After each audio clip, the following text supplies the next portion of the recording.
Hola, bienvenidos al resumen semanal de Economía, Finanzas y Política. Vamos con ello. Empezamos, como siempre, pues con la economía. Y quizá pues la noticia de la semana ha sido que Estados Unidos crece más de lo que pensábamos. Con la primera revisión del PIB del tercer trimestre de 2023, pues vemos que, a pesar de que ya había crecido por encima de los pronósticos, había crecido bastante fuerte la economía norteamericana, casi un 5%, ahora es de un 5,2%. Buenas noticias parecen para la economía norteamericana, pero bueno, hay que tener cuidado, quizás esto lo voy a hablar la semana que viene, de cómo están las estimaciones de crecimiento para el cuarto trimestre, que no están siendo demasiado buenas.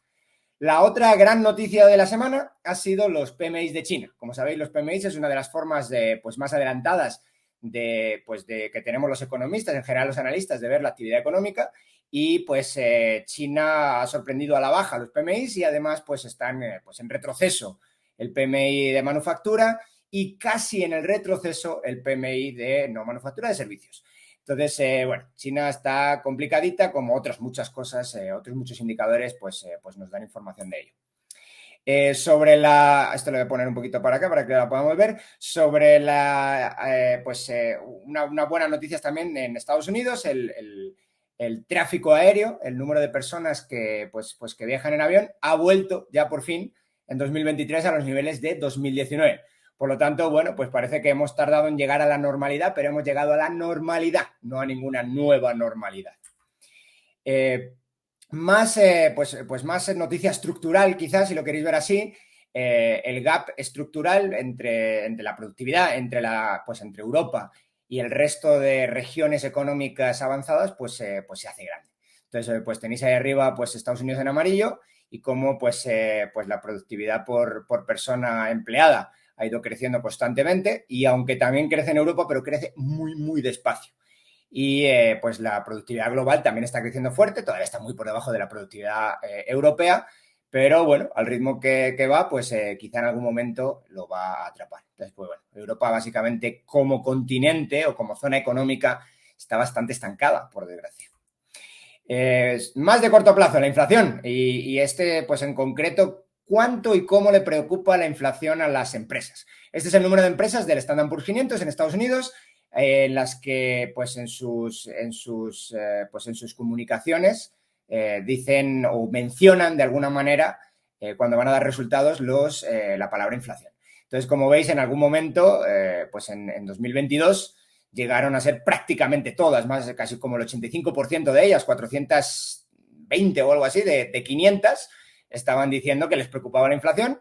Y estamos todavía en un momento, en la parte de la derecha, son 275 las que les preocupa actualmente la inflación, son más de la mitad, pero bueno, desde luego ha ido bajando y a pesar de todo, está muy, muy por encima de el momento de prepandemia, donde más o menos en torno a 100, 120 de las 500 les preocupaba la inflación. Ahora les preocupa todavía muchas más, pero está dejando de ser un problema, al menos por lo que nos dicen las empresas. Una cosa también interesante, por lo que quizás está dejando de ser un problema, es porque, de facto, si la medimos, esto ya lo hemos contado otras semanas, pues sí está bajando la inflación, pero la pregunta es ¿por qué está bajando? Y aquí, esta gráfica nos viene a dar algo de información extra porque está bajando. En el momento donde, por cierto, es la utilización, ¿no? Del saldo de la tarjeta de crédito la utilización por nivel de ingreso, y esta es de la gente que tiene retrasos en los pagos de la tarjeta. Entonces, como podéis ver ahí, en el momento donde empiezan a regalar dinero el gobierno de Estados Unidos a todo el mundo, la utilización de la tarjeta de crédito cae en picado y ahora, la utilización de la tarjeta de crédito ha vuelto a crecer bastante en todos los niveles de ingreso y, quizá lo más interesante es que en muchos segmentos de la población está casi llegando al 100%, al tope de lo que te dejan. Entonces, evidentemente la capacidad de gasto está siendo limitada. Bueno, más cosas interesantes que están pasando y que nos hemos enterado esta semana. Bueno, esto lleva pasando desde el año 2021. Estos son cómo van las energías verdes versus cómo van otras empresas. Entonces, la verdad que desde el año 2021, desde inicios del año 2021, donde parecía que empezaba a haber un boom bastante importante, se han caído en valor un 50%. No está nada mal. Estas son evidentemente también las empresas más grandes, las empresas cotizadas. Pero bueno, 50% de caída es un montón.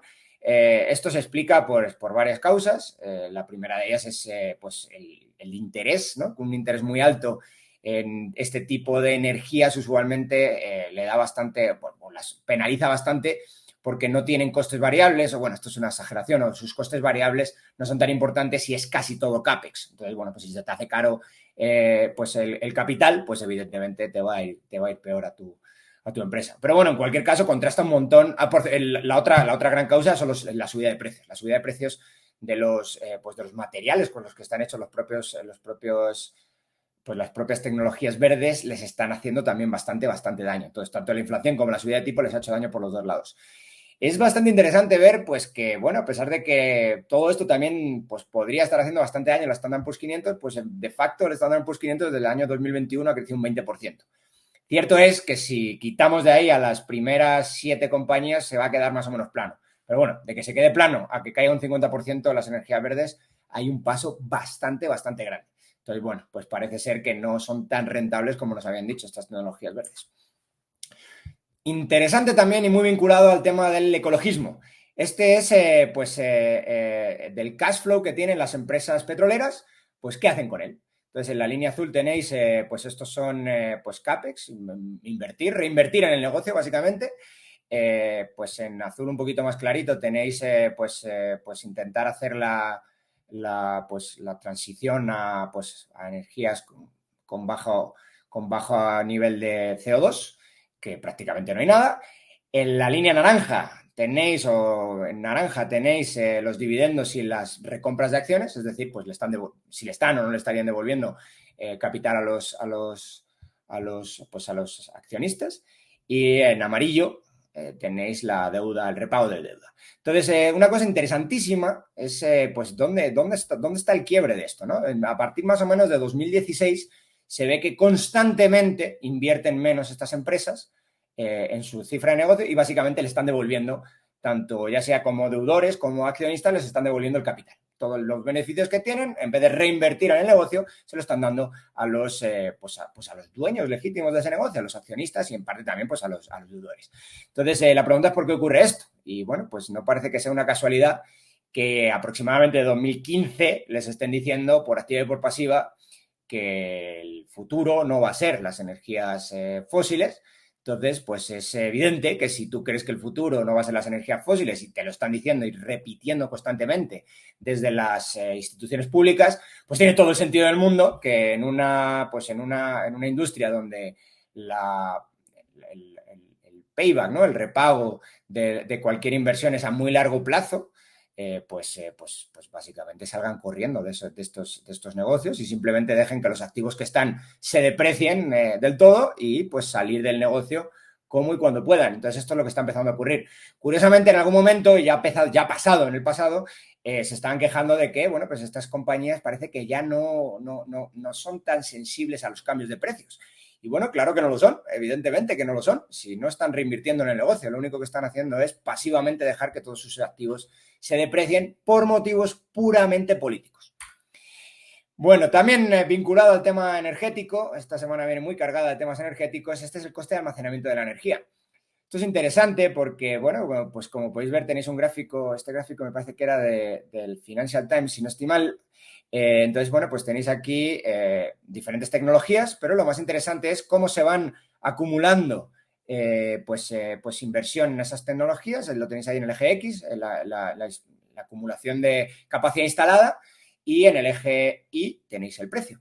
Entonces, lo interesante es que, pues esto es una curva, es como decirlo, es una economía de aprendizaje, se suele denominar, ¿no? Entonces, lo que tenéis es que, bueno, efectivamente, es conforme vamos explorando la tecnología, pues vamos mejorando en esa tecnología. Esto es un gráfico logarítmico, lo que significa es que pues, la caída de precio está siendo brutal, mucho más fuerte de la que en principio podría aparentar el gráfico, pero en cualquier caso tenemos caídas de precios muy fuertes. Son tan fuertes las caídas de precios que los puntitos morados son, esto es lo que se llama EV Packs, que son básicamente para vehículos eléctricos. Ya están en el punto, a ese precio ya están en el punto esas baterías donde pueden competir con los coches de combustión interna y probablemente superarlos. Esto también va a depender de pues, cuánto cueste la electricidad, pero bueno, desde luego ya almacenarla es suficientemente barato en los vehículos como para que sean ya rentables por sí mismos, como demuestra de facto, por ejemplo, Tesla. No todas las compañías, pero desde luego Tesla sí. Bueno, en cualquier caso, es interesante ver que otras tecnologías quizá no están todavía ahí, sí, quizá solamente está de electrólisis, pero pues parece ser que, por ejemplo, la tecnología de litio que funciona bien en los coches no funciona tan bien a nivel grid, como veis hay utility, eso es para básicamente almacenar de forma masiva energía para el sistema eléctrico. Entonces eso no está todavía, esa tecnología. De hecho, está bastante lejos esa tecnología todavía de poder competir simplemente. Entonces, si pensamos que en general la energía solar y eólica necesitan estas baterías, hoy por hoy necesitan estas baterías para almacenar energía, a nivel grid, a nivel sistema eléctrico nacional, es todavía imposible que tengamos un 50, 60, 70% de generación con energía solar y eólica, porque el respaldo natural de esas energías solar y eólicas, que serían estas baterías, no está disponible todavía a un nivel económicamente atractivo. Entonces, bueno, el cambio al coche eléctrico tiene sentido ahora, porque ya es barato, pero el cambio a otro tipo de energías verdes para la generación de energía eléctrica, yo creo que estamos todavía muy lejos. Bueno, y vamos con la parte puramente política, aunque esto último que he comentado también tiene muchas ramificaciones políticas. Pero vamos con la parte puramente política. Y esto es interesantísimo, este gráfico es de The Economist. Y esta es la productividad por sector en el sector privado y en el sector público. Entonces, en Reino Unido en concreto, ¿no? Entonces podéis ver ahí cómo pues Reino Unido tiene una productividad hoy en día pues un 40% superior, o 30 y muchos por ciento superior a la del año 1997, y el sector público, ¿cómo está? Pues no sé, un 4, un 5% arriba, prácticamente nada. Esto evidentemente pues nos hace tomar alguna conclusión, ¿no? Que si algo lo puede llevar a cabo el sector privado, que lo lleve a cabo el sector privado. Habrá algunas cosas, dependiendo de cuál es tu filosofía política, que pues pensemos que lo puede o no lo puede llevar a cabo el sector privado. Pero desde luego no parece que para muchas de las cosas que hace el sector privado sea la mejor opción. Este gráfico también es súper interesante y es, pues una de estas, guerras modernas que hace la gente en contra de cualquier tipo de supuesta discriminación, y pues esta es la discriminación por obesidad. Entonces, lo que tenemos aquí es cuánto cobraría un obeso versus cuánto cobraría un no obeso en Estados Unidos por nivel educativo. Entonces, una cosa interesantísima, y también por género, una cosa interesantísima es que tanto hombres como mujeres, para trabajos poco cualificados, pues prácticamente cobran lo mismo. Obesos o no obesos, no les importa mucho. A partir del nivel universitario, las mujeres cobran ligeramente más si no están obesas, y a partir del nivel posgraduado es cuando esto empieza a ser ciertamente relevante. Bueno, está interesante esto, pero curiosamente el estado de Nueva York, que es pues quizá uno de los estados más tristemente progresistas de Estados Unidos, pues ha cambiado hasta su ley estatal de derechos humanos, y ha dicho pues que a partir de ahora está prohibida la discriminación por altura o por peso. Curiosamente también han dicho que está por altura o por peso, no solamente altura o peso real, sino el altura o peso que sienten las personas. Una cosa también apasionante. Bueno, en cualquier caso, pues está interesante esto. Nadie se ha preguntado por qué esto solamente pasa a nivel posgraduado, con cierta fuerza, pero ya estamos legislando, como si esto fuera el mayor problema del mundo y sin ni siquiera saber cuáles son ni las consecuencias de esa legislación, ni mucho menos las causas de que esto esté ocurriendo. Pero en cualquier caso, aquí tenemos una estadística y ya hemos tomado en base a cierta estadística unas conclusiones quizá un poquito aceleradas. Este gráfico también es súper interesante, también tiene que ver mucho con la política y con el mundo de bloques al que nos estamos dirigiendo. Entonces, estoy seguro que en algún momento la mayor parte de vosotros ha visto un gráfico como este. Y pues se ha hecho bastante famoso, ¿no? Es un gráfico de con quién comerciaban más los países. En el año 2000, en el año 2020, tenéis diversas versiones, 18, 22, y pues en azul tenéis si comerciaban más con Estados Unidos, y en rojo tenéis si comerciaban o comercian más con China. Entonces, esto parecería ser un indicativo de que la guerra comercial la ha ganado China, ¿no? Clarísimamente, y pues que Estados Unidos está perdiendo, ¿no? Hay que comentar que estos gráficos son quizá un poquito malintencionados, ¿Por qué? Bueno, pues porque no se pregunta quién es el país con el que más comercias, sino solamente si comercias más con Estados Unidos o más con China. Porque, por ejemplo, la mayor parte de países europeos que veis ahí en azul o en rojo deberían tener otro color, que sería un color del de Alemania, porque son con los que más comercian gran parte de todos esos países que veis ahí en Europa. Pero bueno, más allá de todo eso, pues habéis visto esto, la gente toma también conclusiones muy rápidas sobre cómo va esta guerra comercial. Pero, claro, siempre hay peros a la hora de interpretar estas cosas. En el gráfico de la izquierda que tenéis aquí, pues tenéis cuál es el comercio mundial entre estos bloques, entre el bloque de Estados Unidos en azul, el bloque dentro del bloque de China en rojo, que lo tenéis ahí abajo, prácticamente no se comercia nada dentro del bloque de China, pero ahora vais a ver que la otra gráfica o la otra línea interesante es la amarilla, que es la de entre China y Estados Unidos, entre los bloques. Entonces, bueno, ¿qué nos dice esta gráfica? Pues bueno, a lo mejor cierto país puede comerciar más con China que con Estados Unidos, pero a lo mejor está comerciando mucho más con cualquier otro aliado de Estados Unidos, como puede ser, por ejemplo, cualquier país europeo. Entonces, cualquier país europeo, la mayor parte de ellos, la principal comercio es con otros países europeos. Y puede ser que el comercio entre ellos, entre los países europeos y Estados Unidos, más pues cualquier otro aliado también estratégico de Estados Unidos, sea muchísimo mayor que con China. Y de facto eso ocurre, o con China o con el bloque de China. Y de facto eso es lo que veis en la gráfica, que eso es precisamente lo que está ocurriendo a nivel mundial. Entonces, pues a nivel mundial, más del 50% del comercio, a pesar de ser menos del 50% de la gente, ocurre dentro del bloque de Estados Unidos. Y luego, pues tenéis la línea amarilla, que también es la interesante, ¿no? Es entre países que están en los diferentes bloques que se están formando. Que esa línea pues creció bastante de los años, de los años 90 a los años 2010 y más o menos está estable desde entonces, más o menos el 25%. Por lo tanto, cuidado con tomar de alguna manera yo qué sé cómo decirlo, pero cuidado con tomar conclusiones muy precipitadas con esto del comercio y la guerra comercial entre Estados Unidos y China. Valga por delante que yo creo que todo esto es un desastre, pero que sea un desastre la guerra comercial no significa que sea lo mismo o que sea mejor irte con el bloque de China o irte con el bloque de Estados Unidos. No es lo mismo. Y qué parte de la inversión extranjera directa está en el bloque China o los no alineados, ¿no? Y pues tenéis ahí que básicamente, tanto si lo miramos por inversores o como receptores de esa inversión extranjera directa, la gran mayoría está dentro del bloque de Estados Unidos. Más del 80%, cercano al 85% en ambos casos. Entonces, bueno, cuidado porque puede que esto cambie en el futuro, pero el presente es el que es. Y bueno, vamos con la enmienda de la semana, ya estamos terminando, vamos con los bloques pues menos cargados de economía y política. Entonces, bueno, estaba aquí hablando Joe Biden y dice, bueno, déjame claro que cualquier corporación que no haya vuelto a bajar los precios, ahora que sí la inflación ha bajado, pues le tengo que decir que es tiempo de que pare la subida de precios o la especulación de precios, ¿no? Y dice, dadle a los consumidores americanos un respiro. Bueno, está haciendo política, además política populista bastante barata.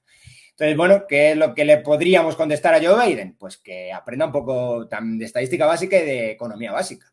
Y es que haya una menor tasa de inflación, que es lo que está ocurriendo ahora mismo, no significa que se haya una bajada de precios.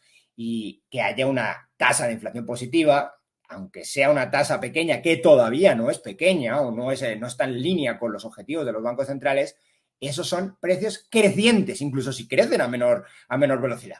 Esto, pues evidentemente creo que lo puede entender casi cualquiera. Pero bueno, y ahí ya le tira una pullita a Biden y en general a los políticos. Bueno, y la reflexión de la semana, esta vez me he tomado la licencia de hacer una reflexión, pues mía. Entonces, bueno, con base pues a este, o en base a este gráfico, en el que podemos ver cuál es el impacto de los papers académicos, de lo que llamarías pues una de las formas de publicación de ciencia. No toda la ciencia necesariamente tiene que estar en papers, son cosas diferentes. Pero bueno, en cualquier caso, este gráfico es apasionante, ¿no? Cuando se producían pocos papers, pues en general los papers tenían un impacto relativamente elevado y ahora pues que hemos democratizado la ciencia de alguna manera, pues parece que los papers tienen o se acercan a cero su impacto. Básicamente no los lee nadie, ni a nadie le importa, ni a nadie los cita. Entonces esta es una cita mía, os la voy a leer y básicamente mi conclusión es que la academia está muerta. Y es que se quiso pues democratizar la investigación, se quiso masificar la generación de conocimiento, se quiso producir en masa ciencia y la verdad es que se ha conseguido. Lo que nadie ha tenido en cuenta es que cuando se masifica una actividad, cualquier actividad, pues se vuelve por necesidad mediocre. Mediocre quiere decir cercano a la media. El problema es que la generación de conocimiento no puede ser mediocre casi por definición, tiene que ser necesariamente excelente. Si no, pues básicamente lo que hacemos es no sustituir conocimiento y nos quedamos con el conocimiento existente. Esta mediocridad académica pues está provocando un desinterés increíble por ella. Y la pregunta entonces que nos tenemos que hacer es ¿para qué voy a leer un conocimiento muy novedoso y mediocre cuando tengo a mi disposición el conocimiento excelente del pasado?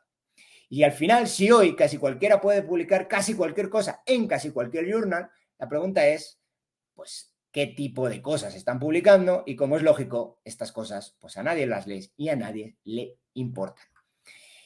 Y bueno, con esto llegamos al final del resumen semanal de hoy. Espero que os haya gustado. Si así ha sido, dejadme like, suscribiros al canal, le des a la campanita. Y si queréis colaborar conmigo, os dejo en el primer comentario en mi cuenta de Patreon. Nos vemos en el siguiente vídeo.